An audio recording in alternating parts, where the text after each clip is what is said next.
So, Mark Riminton from the Green Growth Platform. Thank you. Good morning, everybody. I'm Mark Riminton from the Green Growth Platform. I'm the only speaker from the Green Growth Platform this morning, although my colleagues, Kerry Byert and Ian Smallwood, are in the building. So please come and have a chat with us throughout the day if you'd like to. So I work at the University of Brighton, and although I'm not an academic, Brighton founded the Green Growth Platform back in 2014. It was a pioneering initiative by a university to reach out into the SME community, the small business community in our region, to encourage and accelerate clean and green innovation. That is, our mission is to help small companies bring low carbon goods and services to market. And we do that in a number of ways. Our project has been pretty successful. We started from standing start in 2014, and we now have 2,500 companies, members of our network, and we've extended to include two other universities of Portsmouth and Liverpool John Moores. And so we now offer a national service. The thing that keeps us in the network is that all three universities offer access to SMEs, to university expertise and facilities to support the design, development, testing, validation of new products, and also the development of services through our business schools. And there are a number of people in the room. I can see friends of the Green Growth Platform who over the years have, Matt and Sam, and others who've worked with us and can tell you what it's like firsthand to work with the university. Not always easy, but often very, very helpful. So moving on. So what do we do? Well, we have a number of services that we've packaged up. The first one is our Innovation Accelerator. If you're bringing a low carbon goods or service to market, do come and talk to us, because we have literally thousands of experts in all manner of sectors, all manner of academic disciplines, and we have tens of thousands of students, undergraduates, postgraduates, doctoral students, many of whom want to work on placements, they want to work on projects, they want to get involved in business because this is their starting out on their careers. These are bright young people who want to make a difference in the world, and I encourage you to get in touch with us or directly to the University of Brighton if you want to take advantage of that. We also have a number of funded projects for companies that want to work with our academic staff. So that's our Innovation Accelerator. Alongside that, we run the Clean Growth Fast Track, which is a business skills development and development program and an accelerator to bring businesses alongside their product development. They're also their business development. So we work with them on their business model. We work with them on more technical issues like intellectual property protection. We work with them on marketing strategy. And we do that through a team of external business coaches and specialist consultants that we can bring to bear to work with businesses. And again, some of the people in the room have had benefit from working with some of our advisors. And we have a pretty rich offer of workshops and masterclasses and seminars which are available mostly free of charge to members of our network, which in itself is free of charge to join. So do take a look at our website, clean-growth.uk, and sign up for anything that looks interesting. So that's our Net Zero Fast Track. We've this year introduced a new service called Net Zero 360, particularly pertinent to the discussions today. Net Zero 360 is specifically designed for small and medium-sized enterprises. It comprises a carbon calculator. So there's an online tool that you can use that will help you establish your benchmark carbon footprint for your business now. And then alongside that, there are a series of 3 workshops where you come together with other business owners in the room and work through a number of challenges to help you develop a strategy for carbon reduction, and then to get support from your peer group as you move forward with implementing that strategy. It's a very powerful tool. We ran the pilots on it in the first part of the year and had really very good response. So we're rolling that out now. I think the the cohort before Christmas is now full, but we are recruiting people for January. If you feel you want to find out more about that, again, the details are on the website, and that is at the moment free to attend, so I encourage you to have a good look at that. Then the other main event, as far as we're concerned today, is that we are a delivery partner in the LoCASE program, that is the Low Carbon Across the Southeast program. It's the very last, the bottom of the barrel of the European Regional Development Fund money, and it's available to us until the middle of next year. Excuse me. Grants can be awarded to businesses in two categories. Those that are bringing low carbon goods and services to market, so to help them with their business development, to help them with R&D costs, to help them with their marketing costs. And then the second category is any business that has premises that where they want to become more energy efficient. So if you want to install solar PV or thermal solar or any other energy efficiency project such as insulation, double glazing, LED lighting and so on, then this money is available to you. It's match funded, it's not completely free money, but it can provide 40% of your costs up to a maximum grant. I'm going to say 10,000, but in some cases, Kerry informs me, it's now 20,000. I'm sure she can explain to you why that is if you go and see her at our table in the other room later. So there is money available.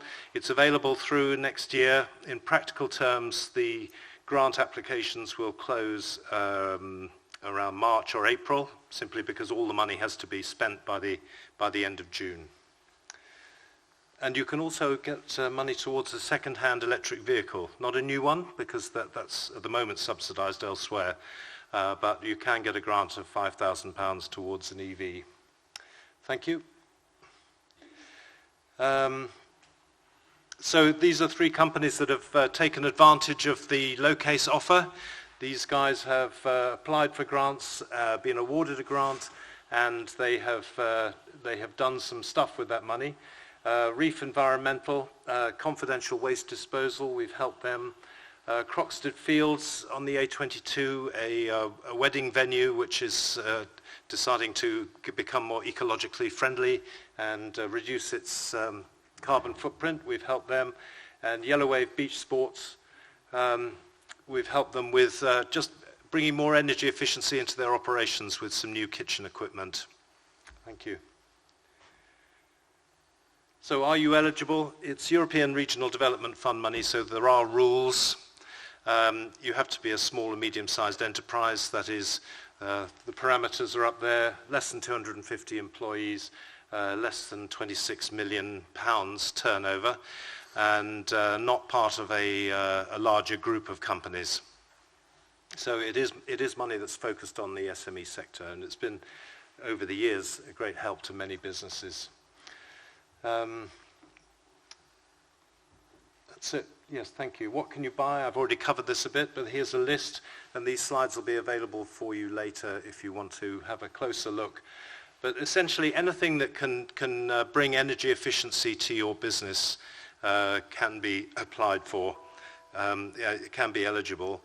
For example, with tree surgeons, quite a big industry across Sussex, particularly in East Sussex. We've done a lot of replacement of petrol equipment with electric equipment and replacement of diesel generator type things with more efficient modern equipment. Thank you. Examples of business growth and innovation projects. Well, we've helped with retooling, installation of machinery. We've helped with the intangible assets, that is intellectual property qualification. We've helped with consultancy costs. If you're thinking of spending money on social media consultancy or other such external costs, we can help with that. And of course, the energy efficiency measures. Thank you, Jill. Energy efficiency measures, well, there's the list: air source, ground source, solar PV, LED lighting, double glazing, energy efficient equipment. And this slide covers the electric vehicle thing, which I mentioned. If you want to upgrade to an electric van for your deliveries, it is possible to get some money from us to help you as long as it's within the parameters of the grant. And again, Ian and Kerry, who are here all day, can help you with the detail of that. Yes, there's a really very smart little electric vehicle in the other room, isn't there? Out on the front of the Congress there is a commercial vans as well. Okay, well have a look at those. Maybe there's one there for you. Good, so join us is the message. Clean Growth UK, the Green Growth Platform, it's a network that's free to join. In addition to all the things I've talked about this morning, also being a member of our network is beneficial. There are 2,500 other businesses on our directory who are all supplying things that you might want to buy, or they are customers for things that you might want to sell. So that's, once you're a member, that's all freely accessible information. Our website also has a members portal which is now stacked with useful information on all manner of running a business and developing products with videos and downloadable documents. And we have a newsletter, we have lots of events, so please sign up, it's free of charge. Thank you. And I think that just about covers it. The university here, it's a public good. The university, our intention is to support the local community and the local business community with this project, and we hope that you'll join with us. And if you've got any questions, I'd be glad to answer them. And you're going to get out to your coffee break a bit early. Thanks. Thank you. Do we have any questions for the University of Brighton whilst we're... Yeah. I may need help from Ian and Kerry on these.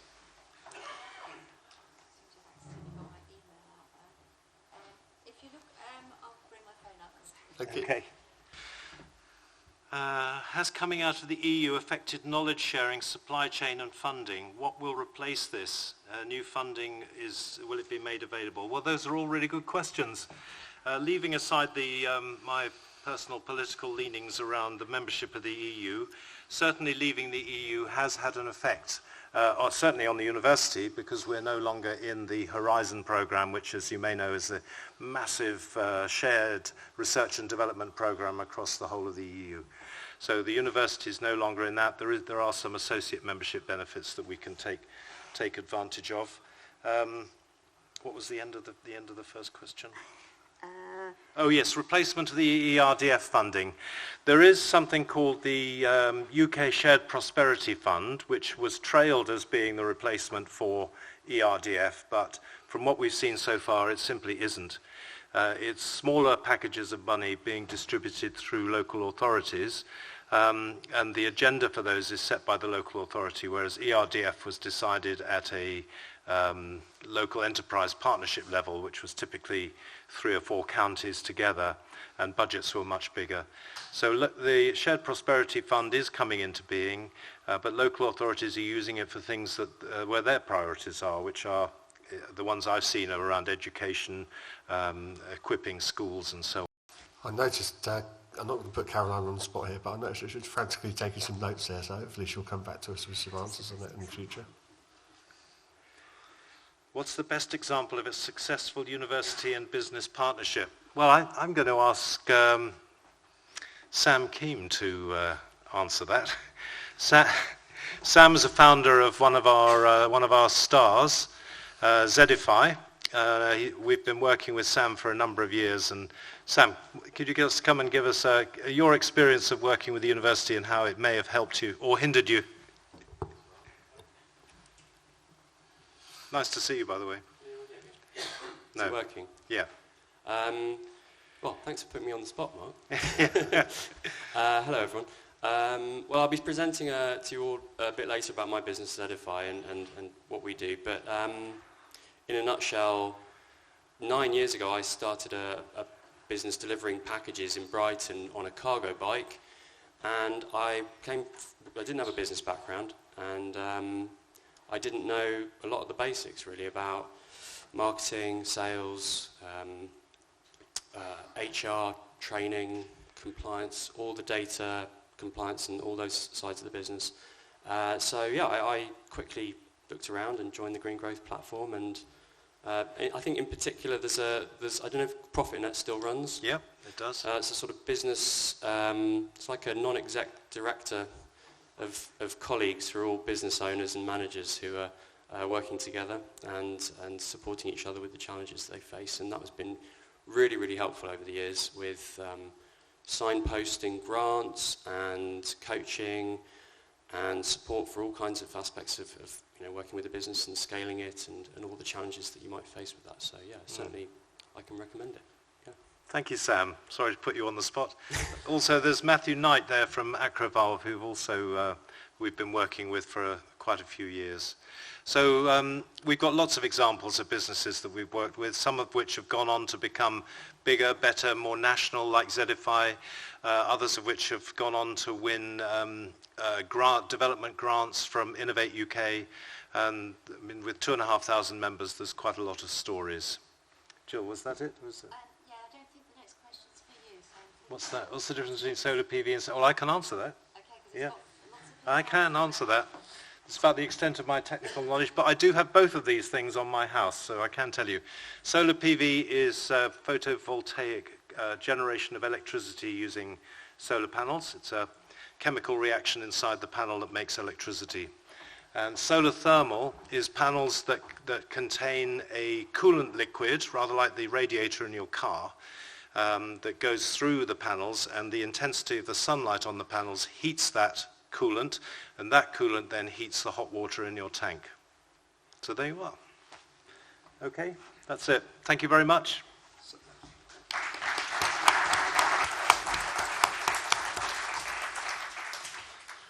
Solar PV, you need about 15 panels. Solar thermal, you can get away with 1 or 2. So it's a quicker fix for some things. So with that, we're a little bit early for the tea break, but if you'd like to go and grab yourself a coffee. I don't know whether it's there yet, but just check it. We're going to see the store. And we're back in here again at 11:30. Thank you.